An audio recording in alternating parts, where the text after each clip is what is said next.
오늘은 전치사도 동사다 2탄 준비했습니다. 전치사도 동사다 이 내용은 워낙 다룰 내용이 많기 때문에 앞으로도 3탄, 4탄, 5탄, 6탄 계속해서 자료가 준비되는 대로 올리도록 하겠습니다. 지난번 전치사도 동사다 강의에서 이런 말씀을 드린 적이 있습니다. 영어는 주어가 직접적으로 한 행위만을 동사로 표현한다. 주어가 직접적으로 하지 않은 행위는 동사로 표현하지 않는다. 그렇다면 주어가 직접적으로 하지 않은 행위는 무엇으로 표현하는가? 바로 전치사나 부사를 이용해서 표현합니다. 그래서 저는 주어가 직접적으로 하지 않은 행위를 표현하는 전치사나 부사를 내용동사라고 이름 붙였습니다.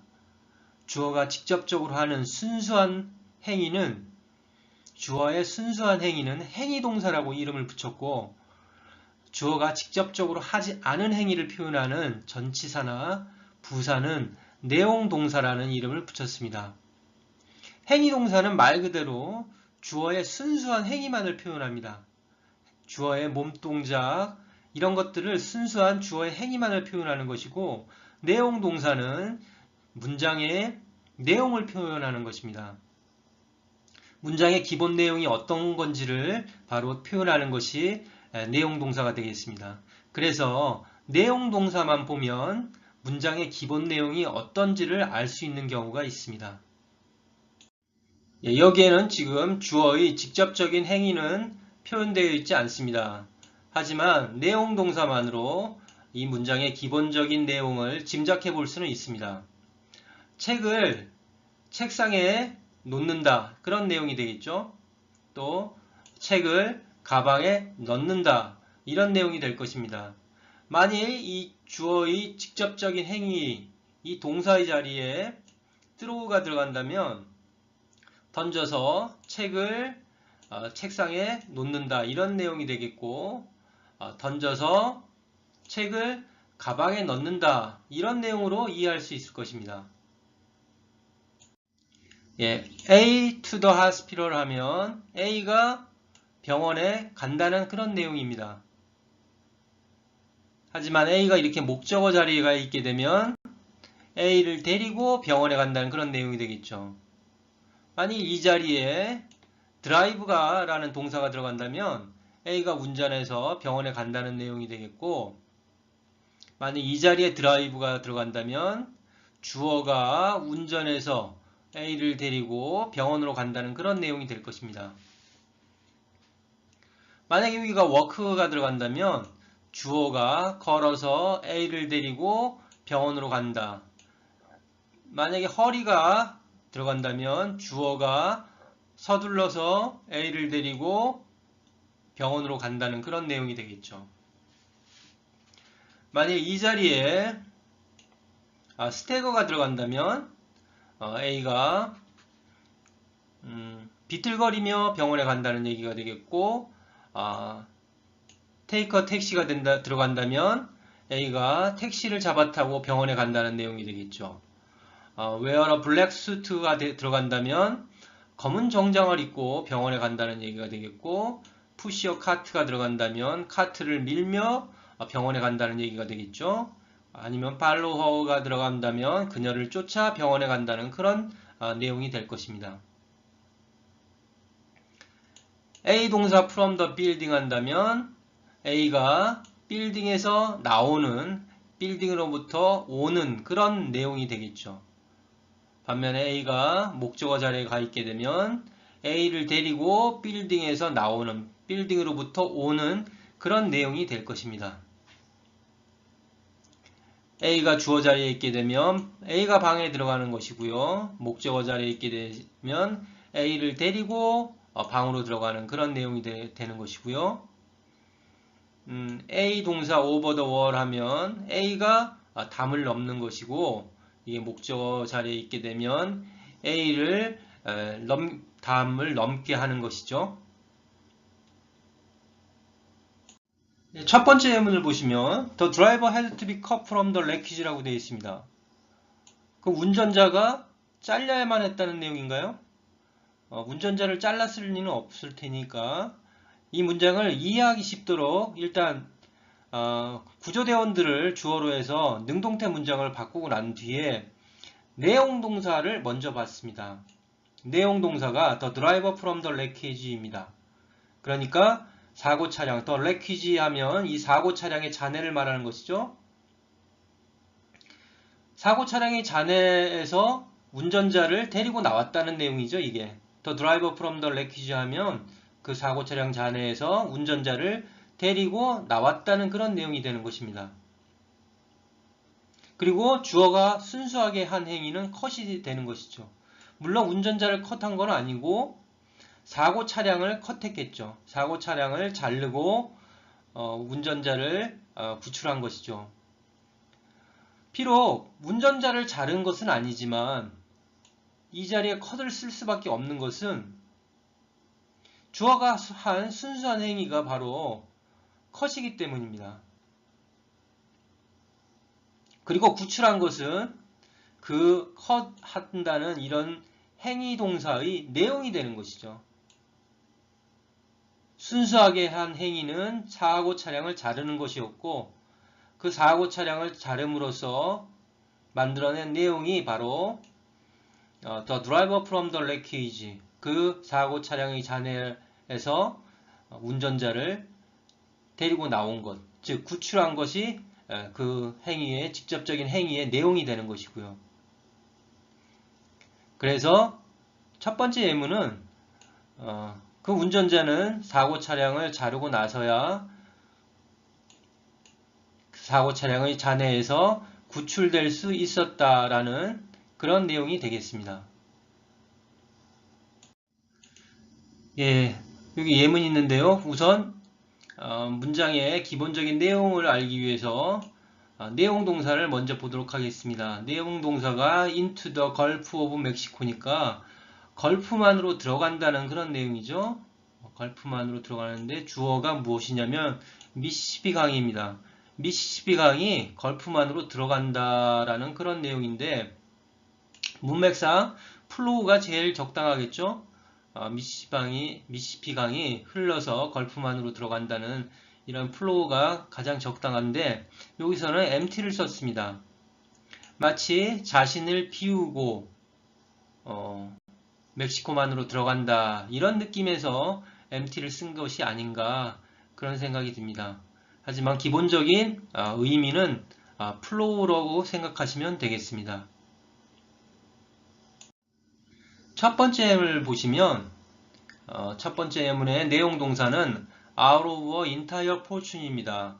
그녀의 전 재산을 빼앗았다는 그런 내용이 되는 것이죠. 빼앗는다는 내용 동사로는 out을 사용합니다. 그래서 그 스윈들러, 즉 사기꾼이 그녀에게서 그녀의 전 재산을 빼앗았다라는 그런 내용이 되는 것이죠. 그럼 이 사기꾼이 한 직접적인 행위, 사기꾼의 순수한 행위는 어떤 것이 될까요? 바로 속이거나 사기치는 것이 이 사기꾼의 순수한 직접적인 행위가 되는 것이죠. 그래서 그 사기꾼은 그녀를 속이거나 그녀를 사기쳐서 그녀의 전 재산을 빼앗았다라는 그런 내용이 되는 것이죠. 그 사기꾼이 한 이런 순수한 행위는 사기꾼이 한 순수한 행위는 사기치거나 속이는 것이고 그로 인해서 그런 직접적인 행위로 인해서 만들어낸 내용이 바로 그녀의 전 재산을 빼앗는 것이죠. 두 번째 예문을 보시면 그 한 무장 강도가 은행에서 강제로 100만 달러를 빼앗았다는 그런 내용이 됩니다. 이 robb이라는 이 동사는 강탈한다는 그런 행위가 되는 것이죠. 강제로 빼앗는 행위가 되는 것이죠. 그런데 첫 번째 예문에서는 빼앗는다는 내용이 만들기 위해 이렇게 out이 쓰였는데 여기에는 out은 없고 그냥 이렇게 of만 남았습니다. 그 이유는 이 속이거나 사기친다는 이런 행위에는 빼앗는다는 의미가 없습니다. 빼앗는다는 순수한 게 속이거나 사기친다는 내용만 있지 빼앗는다는 내용은 없기 때문에 이렇게 빼앗는다는 의미의 내용 동사 out이 필요한 것이죠. 그런데 두 번째 예문에서 이 rob이라는 이 동사에는 이미 빼앗는다, 강제로 빼앗는다는 내용이 있기 때문에, 의미가 있기 때문에 여기에는 out이 필요가 없고, 그래서 out은 버리고 이렇게 그냥 of만 남은 것이죠. 그래서 뺏거나 제거하거나 없애거나 이런 내용의 동사다우면은 이렇게 of가 나오게 되어 있습니다. out이 생략된 of가 이렇게 나오는 것이죠. 뺏는다는 동사, 제거한다는 동사, 없앤다는 동사 다음에 이렇게 뒤에는 out이 제거된 of가 나온다는 걸 기억해 주시기 바랍니다. 세 번째 예문을 보시면 read 역시도 이게 제거한다는 내용이죠. 그래서 거리에서 범죄를 제거한다라는 그런 내용이 되어서 여기 of가 들어가 있고요. 결국 거리에서 범죄를 소탕한다는 그런 내용이 되겠습니다. 그리고 마지막으로는 empty the bottle of each content라고 그랬죠. 그래서 병에서 그것의 내용물을 비운다. 즉 비운다는 것은 제거한다, 없앤다, 버린다의 같은 맥락의 동사이기 때문에 여기 out이 없는 of로 이렇게 표현된 것입니다. 이번에는 주어가 나오고 행위동사 나온 후에 once웨이가 나옵니다. 그 다음에 다시 내용동사가 나오는 이런 문장에 대해서 알아보도록 하겠습니다. 지금까지 본 예문들과 특별히 다를 것은 없는데 다만 여기 once웨이가 들어갔다는 게 좀 특이합니다. 행위동사는 여전히 주어가 순수하게 한 행위동사 그대로 표현하면 되고요. 내용동사 이제까지 봤듯이 주어가 한 순수한 행위로서 만들어낸 행위의 내용 여기 표현하면 되고요. 다만 여기 once웨이가 들어갔는데 정확하게 저도 왜 once웨이가 쓰였는지에 대해서는 감을 아직 못 잡고 있습니다. 다만 제가 느끼기에는 자신의 길을 개척한다 정도의 이런 느낌으로 받아들이고 있는데 사실 자신은 없고요. 혹시 좋은 아이디어가 있으신 분은 알려주시면 고맙겠습니다. 또 제가 앞으로 또 영어 공부를 하다가 좀 더 좋은 아이디어, once웨이에 대한 좀 더 좋은 아이디어를 얻게 되면 그때 가서 다시 설명드리도록 하고요. 여기서는 다만 자신의 길을 개척한 자 정도의 그런 느낌으로 받아들이도록 하겠습니다. 그래서 첫 번째 예문을 보시면 out of trouble이면 공경에서 벗어난다는 그런 내용이죠. out of poverty 하면 가난에서 벗어난다는 내용이고요. into university 하면 대학에 들어간다는 내용이고 to the top이면 최정상까지 간다는 그런 내용이 되겠죠. through the crowd 하면 군중을 뚫고 간다는 그런 내용이 될 것입니다. 그러면 주어가 순수하게 한 행위 바로 talk, 말을 해서 자신의 길을 개척해 공궁에서 벗어난다는 것이죠.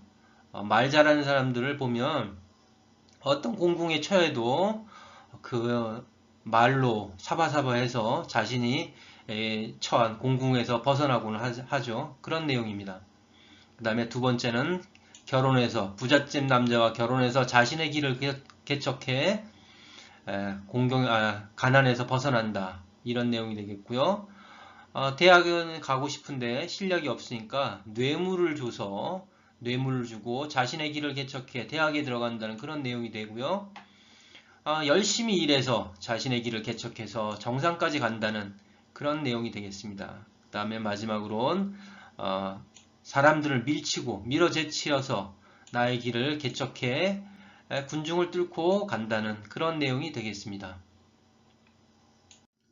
첫 번째 예문의 내용 동사는 바로 into a first grader입니다. 제가 into를 설명할 때 말씀드린 적 있죠. A into B 하면 A가 B로 바뀌는 내용이다. A가 B로 변화하는 내용이다. 그래서 English into Korean 하면 영어가 한국어로 바뀌는 내용, 영어가 한국어로 변화하는 내용이 된다라고 말씀드린 적이 있습니다. 그럼 him into a first grader니까 그가 1학년짜리로 바뀌었다, 변화한다 이런 내용이 되는 것이죠. 주어는 strange substance고요. 그래서 수상한 물질이 신체적으로 그를 1학년짜리로 변화시켰다, 1학년짜리로 바뀌게 했다라는 그런 내용이 되는 것입니다. 그럼 주어의 직접적인 행위는 어떤 행위들이 될 수 있을까요? 바로 트랜스폼 같은 게 될 수가 있겠죠. 트랜스폼 하면 형태를 변화시킨다는 것이죠. 변형시킨다는 것이죠. 이 트랜스포머, 이 자동차가 로봇으로 이렇게 변형되듯이 형태가 변해서 그를 퍼스트 그레이더 1학년짜리로 바뀌게 했다, 변화시켰다. 또는 턴을 쓸 수도 있고요. 턴은 전에도 말씀드렸지만 전환을 의미한다고 그랬죠. 가장 기본적인 의미가 전환입니다. 형태의 전환이나 방향의 전환, 위치의 전환, 이렇게 뭔가를 전환시킬 때 쓰는 동사가 바로 턴인 것이죠. change는 그대로 change고요. 바꾼다는 의미의 change고요. 그래서 변형시키거나 턴하거나 또 change에서 그를 first grader 1학년짜리로 변화시켰다, 바꿨다, 이런 내용이 되는 것입니다. 두 번째 예문을 보시면 왕자가 개구리로 변화하는 그런 내용이 되는 것이죠. 왕자가 개구리로 바뀌는 그런 내용이 되는 것이고요. 그래서 여기도 들어갈 수 있는 이런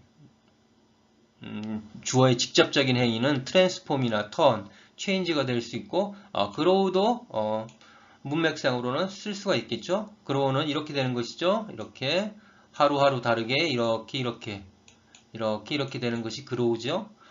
그래서 그로우 해가지고 자라서 개구리가 됐다. 좀 말은 안 되지만 역시 사용할 수 있는 그런 행위 동사가 되겠습니다.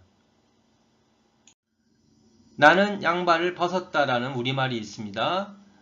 동사가 하나만 쓰였죠? 그럼 이 하나만 쓰인 이 동사는 행위 동사일까요? 아니면 내용 동사일까요? 예, 벗었다는 행위 동사가 될 수가 없죠. 예를 들어서 나는 양말을 당겨 벗었다라고 한다면 당기는 것이 주어의 직접적인 행위가 되는 것이고 벗었다는 내용이 될 수밖에 없는 것이죠. 그래서 우리말 벗었다는 내용 동사입니다. 그래서 영어도 내용 동사로 표현하는 것이고요. 그럼 벗었다라는 말에 잘 어울릴 만한 내용 동사는 무엇이 있을까요? 예, 오프가 가장 잘 어울리겠죠. 온이 입는다에 가장 잘 어울리는 내용 동사라면 벗는다는 오프는 벗는다는 것에 가장 잘 어울리는 내용 동사가 되겠습니다. 그런데 우리말은 이렇게 벗었다라는 행위 동사 하나만으로도 내용 동사 하나만으로도 표현이 가능한데 영어는 벗었다라는 말을 할 때 내용 동사만으로는 표현할 수가 없죠. 행위 동사가 하나가 있어야 되겠죠. 만일 My socks was off라고 be 동사를 사용해서 행위 동사 없이 표현할 수는 있지만 그렇게 되면 내 양발이 벗겨진 상태를 표현하는 것이죠. 그런데 여기서는 양발을 벗는 행위를 표현하기 때문에 여기 행위 동사 하나가 있어야 합니다.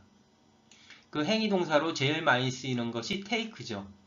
I took my socks off 하면 나는 양발을 벗었다라는 이런 의미가 되겠는데 아니면 제일 만만한 get을 쓰기도 하고요. 아니면 말 그대로 당겨서 벗었다면 여기서 pull을 쓸 수도 있습니다. 그래서 I pulled my socks off 하면 나는 양말을 당겨서 벗었다라는 그런 표현이 되겠죠. 그런데 여기 이렇게도 표현할 수 있죠. 나는 당겨 양발을 벗었다라고 이렇게도 표현할 수가 있고 나는 양말을 당겨 벗었다라고도 표현할 수가 있죠. 차이가 뭐가 있죠? 이렇게 당기다라는 행위 동사와 벗다라는 내용 동사를 떨어뜨려서 이렇게 표현할 수도 있고 또 당기다라는 행위 동사와 벗었다라는 내용 동사를 이렇게 붙여서 표현할 수도 있고 아니면 목적어를 가운데 행위 동사의 목적어를 가운데 두고 이렇게 분리해서 표현할 수도 있는 것이죠.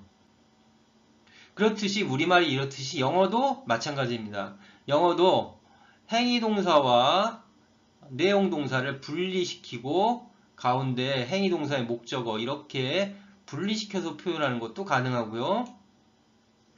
반대로 행위동사와 내용동사를 붙이고 이렇게 목적어를 표현하는 이런 것도 가능하고요. 다만 이 목적어가 그냥 명사가 아닌 대명사일 때는 항상 요 분리 상태에만 유지해야 됩니다. 이렇게 동사하고 행위동사하고 내용동사를 붙일 수 없고요. 항상 이렇게 가운데 들어가서 쓰여야만 한다. 요건 또 다음에 예문이 나오니까 그때 다시 한번 더 말씀드리도록 하겠습니다. 예, 많은 분들이 첫 번째 예문이나 두 번째 예문을 이런 식으로 해석하십니다. 그녀는 두었다 책을 책상에, 또는 그녀는 넣었다 책을 가방에, 이런 식으로 해석하시는데요. 풋에는 넣다나 두다, 넣다 이런 의미가 있는 동사가 아닙니다. 풋은 아주 단순한 동작을 표현하는 동사로서 손을 이용해서 물건을 어딘가로 가져가거나 손을 이용해서 물건을 어딘가로 옮기는 이런 단순한 행위를 표현하는 동사가 풋입니다. 그래서 풋에는 우리말 넣다, 두다, 넣다라는 이런 의미가 있는 것이 아닙니다. 그래서 저는 그냥 풋 같은 경우 이렇게 해석합니다. 그녀가 풋에서 책을 책상에 놓았다.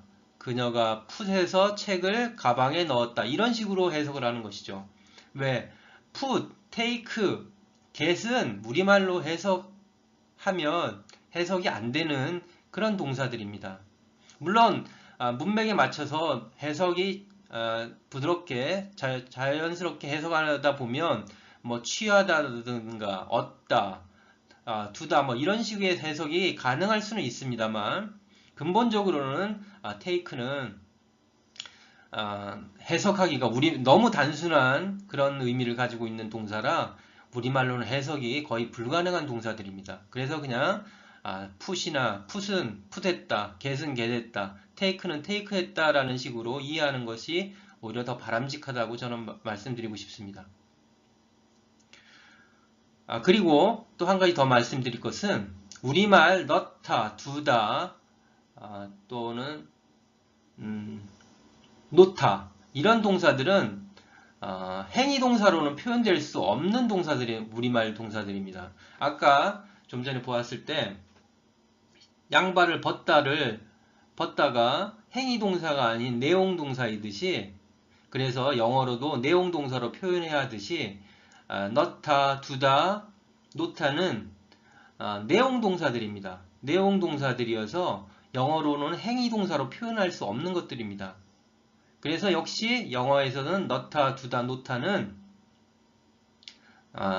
내용동사로 표현해야 하는 것이죠. 즉 이렇게 on the table, 책상에 놓다, 가방에 넣다, in the bag이라고 이렇게 내용동사로 표현해야 하는 것이죠. 여기다 보시다시피 그녀는 책을 던져서 가방에 넣었다. 이렇게 직접적인 행위는 던진다든가 또는 민다든가 당긴다든가 떨어뜨린다든가 이런 것들이 직접적인 행위가 되면서 행위동사로 표현할 수 있는 부분이고요. 넣었다, 두다, 놓다는 내용동사이기 때문에 내용동사로 표현해야 한다는 거 말씀드리고 싶습니다. 예, 내용동사를 보시면 a button on my coat라고 되어 있습니다. 결국 단추를 내 코트에 붙였다. 바탕이 되는 곳에 단추를 두었다, 붙였다. 결국 단추를 바탕이 되는 코트에 달았다는 것이죠. 그리고 만약에 이 행위동사 자리에 so가 들어간다면 바느질해서 단추를 코트에 달았다라는 것이고 풋이나 get을 쓸 수도 있는 것이죠. 예, 여기 세 가지 서다가 있습니다. 하나는 일어서다, 두 번째는 멈춰서다, 세 번째는 꼿꼿하게 서다. 이렇게 세 가지 서다가 있는데요. 첫 번째와 두 번째 서다는 내용동사입니다. 그럴 수밖에 없는 것이 주어가 직접적으로 하는 행위는 이것이 되겠죠. 그리고 이런 행위로 인해서 만들어진 내용이 바로 이런 내용이기 때문에 이 둘은 내용 동사가 되어야 합니다. 그리고 마지막 이 세 번째는 바로 행위 동사가 되는 것이죠. 몸을 굽히거나 구부리지 않고 몸을 꼿꼿한 자세를 취하는 것이 바로 꼿꼿하게 서는 것이죠. 그리고 이것을 영어로는 스탠드라고 표현합니다. 스탠드를 서다라는 의미로 이해하지 마시고 스탠드는 이렇게 몸을 굽히거나 비스듬히 하지 않고 꼿꼿한 자세를 취하는 것을 똑바른 자세를 취하는 것을 스탠드라고 한다라고 이해하시는 게 좋겠습니다. 그리고 몸을 이렇게 꼿꼿하게 세운 자세가 아니라 이렇게 비스듬한 이렇게 기울어진 자세를 취하는 것이 바로 린이 되겠고요. 바닥에 완전히 누워서 바닥과 수평 상태를 이루는 이런 자세를 라이라고 하는 것입니다. 그래서 스탠드업 카미디 하면 몸을 꼿꼿이 세운 자세로 일어서서 하는 코미디가 스탠드업 카미디가 되는 것이죠. 만약에 이것을 서다라는 의미로 이해하시면 이 두 단어의 조합이 이상하게 보일 수밖에 없는 것이죠. 두 가지 의미가 서로 중복되는 의미가 중복되는 것이죠. 이것도 서다, 이것도 서다가 되니까요. 하지만 앞에 스탠드는 서다가 아니라 자세를 똑바로 꼿꼿하게 한 자세를 스탠드라고 하고 이 업이 바로 일어서다의 이 서다가 되는 것이죠. 그래서 몸을 꼿꼿하게 세운 자세로 일어서서 하는 코미디가 스탠드업 코미디가 되는 것이고요. 앉아있는 사람한테 역시 스탠드업이라고 해서 일어나라고 할 수 있는 것이고 더 간단하게는 그냥 겟업이라고 할 수가 있는 것이죠. 이 세 가지 업이 다 이 일어서다의 업과 같은 업입니다. 그리고 이 밑에 있는 또 업이 있죠. 이 업은 이 업과는 다른 업인 것이죠. 모양은 같지만 서로 내용은 다른 업들입니다. 바로 이 아래에 있는 업은 가던 길을 멈춰 서다의 업인 것이죠. 어딘가를 가는데 더 이상 가지 않고 제자리에 멈춰 서다의 바로 그 업인 것입니다. 그래서 지나가는 택시를 잡아 세울 때 바로 이 업을 쓰는 것이죠. 그래서 풀어 택시업 하면 택시를 잡다, 택시를 잡아 세우다 라는 그런 의미가 되는 것이고요. 제가 만약에 운전을 하다가 차를 세운다면 그것도 역시 풀업이라고 쓸 수가 있겠습니다. 풀 자체는 구체적인 의미가 있는 것이 아닙니다. 그냥 행위 동사 하나가 필요한데 미국 사람들에게는 이 풀이 가장 어울린다고 생각했는지 풀을 사용했을 뿐이지 풀 자체에 그렇게 부차적인 의미가 있는 것은 아니고요. 부차적인 의미는 이 업에 전부 표현되어 있는 것입니다. 그리고 이 행위 동사와 내용 동사를 붙여서 pull of a taxi라고도 할 수 있는 것이죠. 그리고 이 목적어가 뒤로 빠져서 pull of a taxi라고도 이렇게 표현할 수가 있는 것이고요. 그 다음에 wait up은 가지 말고 멈춰 서서 기다리라는 그런 의미가 되는 것이죠. 행위 동사 wait은 그냥 말 그대로 기다리는 것이고 이것은 가지 말고 멈춰 서서 기다려라 라는 그런 업인 것입니다. 그 다음에 마지막에 put me up for a night 이라고 되어 있는데 이 업도 마찬가지 업인 것이죠. 나를 멈춰 세운 것입니다. 하룻밤 동안. 다른 말로 하면 나를 하룻밤 동안 머물게 한 것이죠. 멈춰 세웠다는 것은 곧 머물게 한 것이죠. 제가 낯선 지방에 여행을 갔는데 그곳에 아는 사람이 있어서 제가 그 집을 찾아간다면 그 사람이 저를 하룻밤 동안 put me up 해줄 수가 있는 것이죠. 바로 하룻밤 동안 저를 머물게 해줄 수 있는 것이고 하룻밤 동안 저를 재워줄 수가 있는 것입니다. 주로 이렇게 put up은 낯선 곳에 갔을 때 아는 사람이 하룻밤 이렇게 머물게 해주거나 재워주는 것에 이런 문맥에서 주로 사용하는 것이 바로 put up입니다. 이때 put 역시 구체적인 의미는 없습니다. 아주 가장 단순한 put을 사용해서 행위동사 하나가 필요하니까 가장 단순한 put을 사용해서 이렇게 표현한 것이죠. 그리고 me는 목적어 me는 지금 대명사이기 때문에 항상 이 행위동사와 내용동사 사이에 위치해야 합니다. 이런 그냥 일반 명사 같은 경우는 이 행위동사와 내용동사를 붙이고 이 뒤로 빠질 수가 있지만 이 대명사 같은 경우는 항상 행위동사와 내용동사 사이에만 위치해야지 이 둘을 붙이고 이 뒤로 빠져나가는 이렇게는 쓰지 않습니다. 예, 오늘 강의는 이미 끝났고요. 여기서는 다음 강의에 대해서 말씀드리도록 하겠습니다. 다음 강의에서는 이 out에 대해서 알아볼 텐데요. 이 out은 좀 한 가지 주목할 점이 있습니다. 그 주목할 점은 바로 out 뒤에는 반드시 뭐뭐가 와야 합니다. 다른 내용 동사들과는 달리 out 뒤에는 반드시 뭐뭐가 와야 하는데 그 뭐뭐가 무엇일까 한번 생각해 보시기 바랍니다. 바로 힌트는 바로 이 the door가 힌트죠. out 뒤에는 반드시 뭐뭐가 와야 한다. 그 뭐뭐가 무엇일까요? 그리고 힌트는 바로 이 the door에 있습니다. 네, 그럼 지금까지 시청해 주셔서 감사하고요. 다음 시간에 뵙도록 하겠습니다. 감사합니다.